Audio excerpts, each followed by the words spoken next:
I continue my reading of Pope Benedict XVI's encyclical letter entitled Caritas in Veritate, which is to say, integral human development in charity and truth. I begin this segment at number 46, in chapter 4.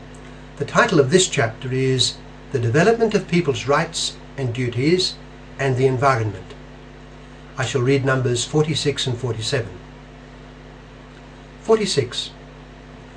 When we consider the issues involved in the relationship between business and ethics, as well as the evolution currently taking place in methods of production, it would appear that the traditionally valid distinction between profit-based companies and non-profit organizations can no longer do full justice to reality or offer practical direction for the future. In recent decades, a broad intermediate area has emerged between the two types of enterprise. It is made up of traditional companies which nonetheless subscribe to social aid agreements in support of underdeveloped countries, charitable foundations associated with individual companies, groups of companies oriented towards social welfare, and the diversified world of the so-called civil economy and the economy of communion. This is not merely a matter of a third sector, but of a broad new composite reality embracing the private and public spheres, one which does not exclude profit, but instead considers it a means for achieving human and social ends. Whether such companies distribute dividends or not, whether their juridical structure corresponds to one or other of the established forms, becomes secondary in relation to their willingness to view profit as a means of achieving the goal of a more humane market and society. It is to be hoped that these new kinds of enterprise will succeed in finding a suitable juridical and fiscal structure in every country. Without prejudice to the importance and the economic and social benefits of the more traditional forms of business, they steer the system towards a clearer and more complete assumption of duties on the part of economic subjects.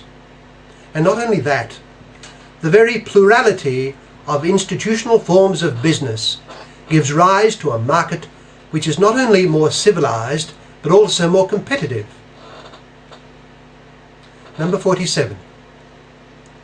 The strengthening of different types of businesses, especially those capable of viewing profit as a means for achieving the goal of a more humane market and society, must also be pursued in those countries that are excluded or marginalized from the influential circles of the global economy.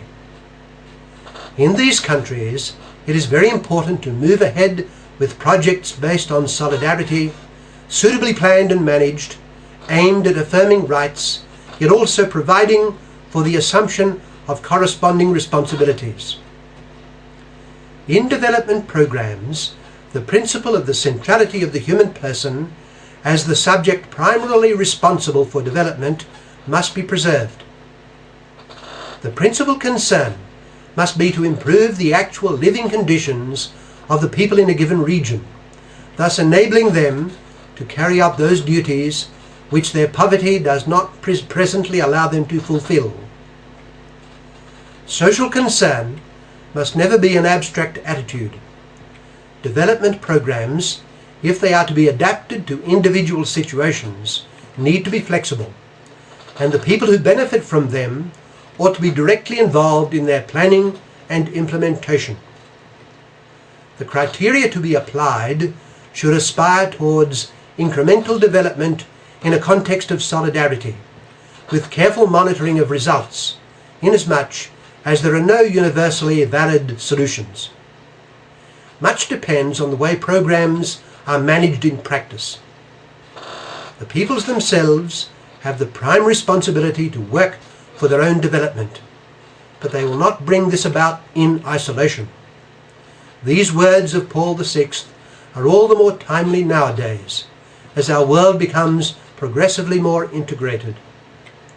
The dynamics of inclusion are hardly automatic. Solutions need to be carefully designed to correspond to people's concrete lives, based on a prudential evaluation of each situation. Alongside macro projects, there is a place for micro projects, and above all, there is need for the active mobilization of all the subjects of civil society, both juridical and physical persons.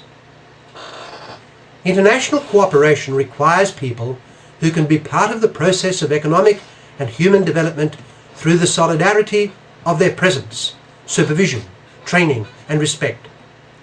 From this standpoint, international organizations might question the actual effectiveness of their bureaucratic and administrative machinery, which is often excessively costly.